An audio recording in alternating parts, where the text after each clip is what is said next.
Hello friends, super magic રસોઈમાં મિત્રો હું આપનું સ્વાગત કરું છું। આજે હું આપણે ઢોસાની રેસીપી તમારી સાથે શેર કરું છું। એ પણ કોઈ પણ જાતનું તમારે ઢોસાનું માપ જ યાદ નહીં રાખવું પડે, એકદમ ઈઝી એટલે કે સરળ રીતે હું તમને બતાવીશ। તો તમને ચોક્કસ આ વિડીયો ગમશે, ગમે તો લાઈક કરજો, શેર કરજો અને સબસ્ક્રાઈબ કરવાનું તો ભૂલતા જ નહીં। તો મિત્રો, આપણે આ ઢોસા એ સાઉથની પોપ્યુલર ડીશ છે અને આપણે બધાને ઢોસા એકદમ પ્રિય જ હોય છે કે આપણને દરરોજ ઢોસા મળે તો આપણે કાંઈ જોતું નથી હોતું, પણ આપણને કંટાળો ક્યાં આવે છે કે જ્યારે પરફેક્ટ ખીરું નથી બનતું ને તો પરફેક્ટ ઢોસા નથી ઉતરતા।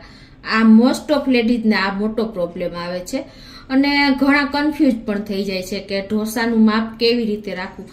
તો મિત્રો, આમાં તમારે બિલકુલ ઢોસાનું માપ યાદ જ નહીં રાખવું પડે, એકદમ સરળ અને ઈઝી રસ્તેથી હું તમને આ બતાવું છું કે કઈ રીતે આપણે ઢોસા બનશે। તો એના ઇન્ગ્રેડિયન્ટમાં તો તમને ખ્યાલ જ હોય છે કે આપણે ચોખા લીધા છે અને અડદની દાળ, બસ બે જ વસ્તુ આપણે લેવાની છે, કોઈ બીજી જાતની ઝંઝટ જ નથી। તો હવે આપણે બનાવવાનું ચાલુ કરીએ। તો મિત્રો, અત્યારે જો હું 1 કપ ચોખા લઉં છું, અહીંયા તમે બાસમતી સિવાય કોઈ પણ ચોખા લઈ શકો છો। અત્યારે હું ખીચડિયા ચોખા લઉં છું, જે પરિમલ આવે છે ને એ। આ 1 કપ ચોખા અને એની સામે હું 1 કપ અડદની દાળ લઉં છું। મિત્રો, આમાં કોઈ જાતની ઝંઝટ જ નથી, મેં તમને કીધું એમ પરફેક્ટ બે સેમ જ છે, સરખું જ માપ લેવાનું છે। 1 કપ ચોખા સામે 1 કપ અડદની દાળ છે ને મિત્રો, એકદમ સરળ રસ્તો કે કોઈ જાતનું તમારે ઝંઝટ જ નથી। ઘણા લોકો શું કરે છે કે 3 કપ ચોખા લે છે તો એની સામે 1 કપ અડદની દાળ લે છે, તો ઘણા 2 કપ ચોખા લે છે અને 1 કપ અડદની દાળ લે છે, અને ઘણા આથો લાવવા માટે પેલી મેથી નાખે છે। આપણે આમાં કોઈ જાતનું કોઈ પણ વસ્તુ ઉમેરવાની નથી, ખાલી તમારે બે સરખા જ ભાગે લઈ લેવાનું છે, ચોખા અને અડદની દાળ। તો પણ આપણા ઢોસા એકદમ સાઉથ જેવા જ બનશે, છે ને સરળ માપ મિત્રો। તો હવે આને હું 2 થી 3 પાણીએ ધોઈ નાખું છું।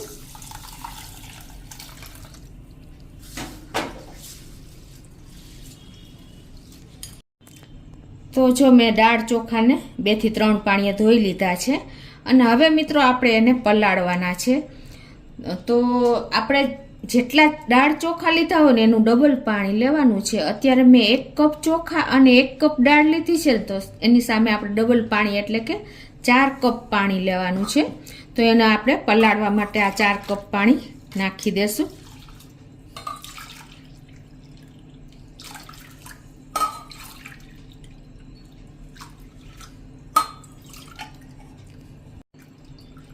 તો આપણે 2 કપ દાળ ચોખા થયા છે ટોટલ, અને એની સામે આપણે 4 કપ પાણી નાખીને અને આને આપણે ઢાંકીને 3 થી 4 કલાક આપણે એને રાખી દેશું, એટલે એકદમ સરસ આપણા દાળ ચોખા પલળી જાય। અને જો તમારે ટાઈમ ન હોય ને તો તમે ગરમ પાણીથી પણ પલાળી શકો છો, તો તમારે 2 થી 3 કલાકમાં પણ પલળી જશે। તો પછી આપણે આગળ પ્રોસીજર કરીએ। તો આપણે 3 થી 4 કલાક થઈ છે અને જો આપણે દાળ ચોખા પણ પલળી જ ગયા છે। આ રીતે આપણે ચેક કરશું તો જો ભાંગી જાય છે દાણો, એટલે હવે આપણે આને પીસી લેશું મિક્સર જારમાં। અત્યારે હું નાનું મિક્સર જાર લઈને પીસું છું। આ રીતે આપણે આવી રીતે હોલવાળું વાસણ ચમચો લઈને અને આ રીતે આપણે નિતારીને નાખવાનું છે।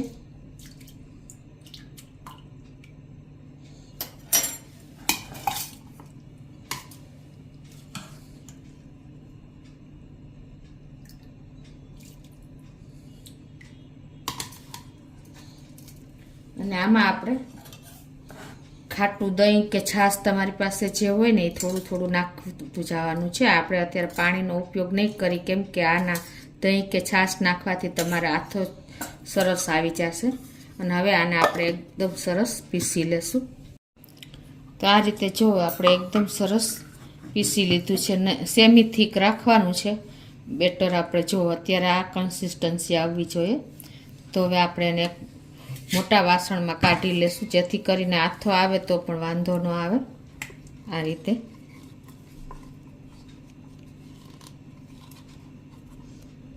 તો હવે આ રીતે જ હું બધી દાળ ચોખાને પીસી લઉં છું.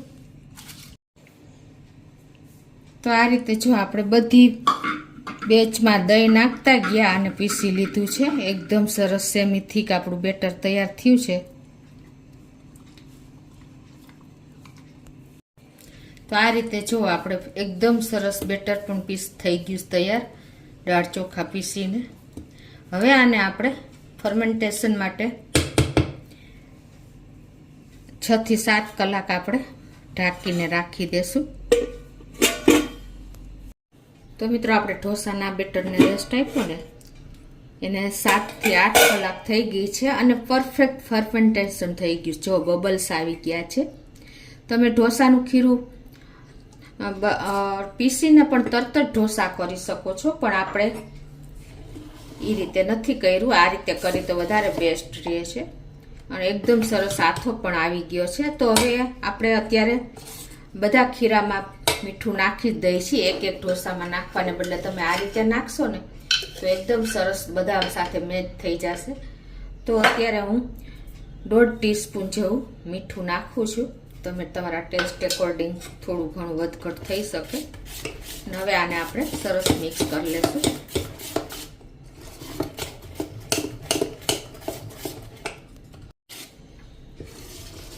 તો જો આ રીતે આપણે મીઠું મિક્સ કરી લીધું છે અને હવે કન્સિસ્ટન્સી આપણી હજી સેમી થીક છે, એટલે ઢોસા ઉતારવા માટે છે ને આપણે થોડુંક તમને ખ્યાલ હોય જ છે એટલું પતલું, એટલે એમ કે રિબન કન્સિસ્ટન્સી આવે ને એટલું આપણે બેટર તૈયાર કરી નાખશું. તો એક અલગ વાસણમાં લઈ લઉં છું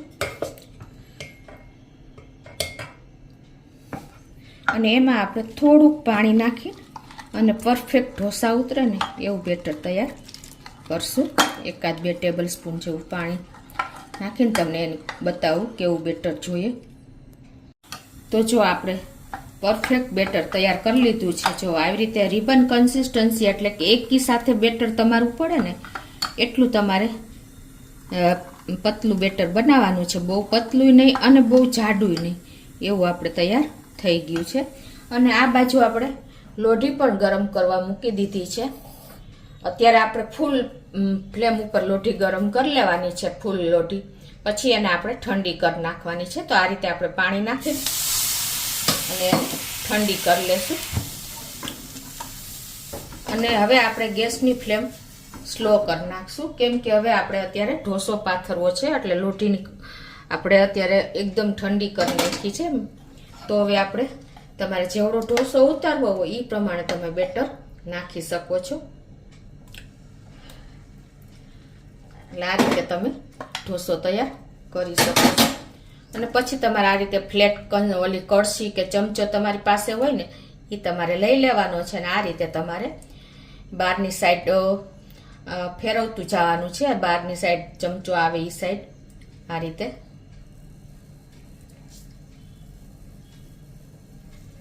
રીતે તમે એકદમ સરસ પતલા ઢોસા ઉતારી શકો છો. અને હવે આપણે ગેસની ફ્લેમ ફૂલ કરી નાખશું અને આપણો આ ઢોસા એકદમ બ્રાઉન કલરનો દેખાય ને ત્યાં સુધી આપણે એને થવા દેશું. 1 થી 1.5 મિનિટ થશે. આ રીતે જો તમારે મોટો ઢોસો ઉતરો હોય ને તો તમે ગેસ ઉપર આ રીતે ફરતો આવી રીતે ફ્લેમ ઉપર ફેરવવાનો, એટલે બધી સાઈડથી એકદમ સરસ તમારો ઢોસો તૈયાર થઈ જશે. તો આ રીતે જો આપણે બ્રાઉન ઉપર આવી ગયો છે તો હવે એમાં તમે બટર, ઘી કે તેલ કાંઈ પણ આ રીતે ઉપરની સરફેસ ઉપર લગાવી દેવાનું છે. અને તમારે આ રીતે પછી આપણે ઢોસાને ટર્ન કરી લેશું. ટર્ન તો નથી કરવો, પણ આપણે આ રીતે ઢોસો તૈયાર થઈ ગયો છે. તો જો તમને બતાવી પણ દઉં.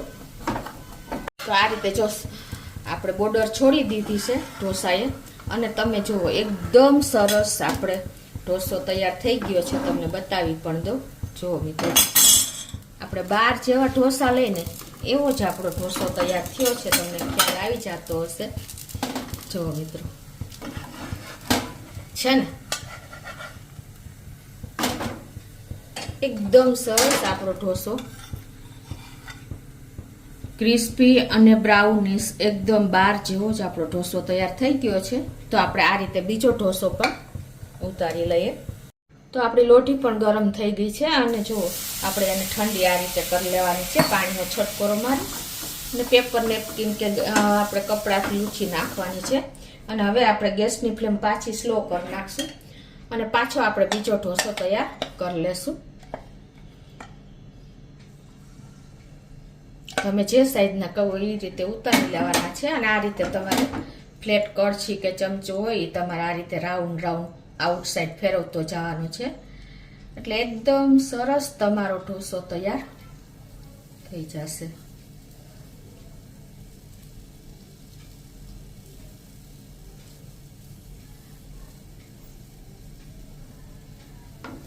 હવે આપણે ગેસની ફ્લેમ ફૂલ કરી દેશું અને આપણે ફ્લેમ આખા ઢોસાને ટચ થાય ને એ રીતે આપણે આ રીતે લોઢિયાથી ફેરવતા જાશું. આ રીતે આપણે ઉપરની સરફેસ આવી ગઈ છે બ્રાઉન કલરની. એટલે હવે આપણે આ રીતે હું અત્યારે ઘી લગાવું છું.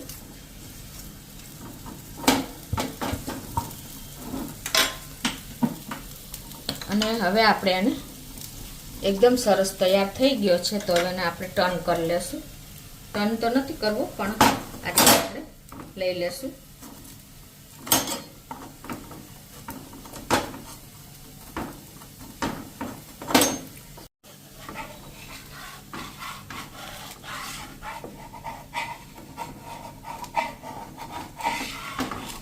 આ રીતે ઇઝીલી જુઓ તમારા ઢોસા ફૂલી જશે.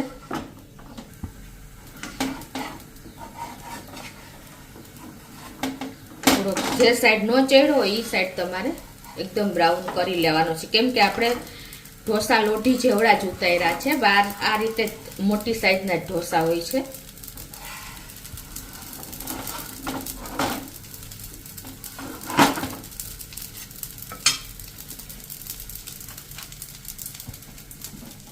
જો મિત્રો આ રીતે તમે એકદમ સરસ ક્રિસ્પી અને એકદમ બ્રાઉનિશ ઢોસા તૈયાર થશે મિત્રો તમારા.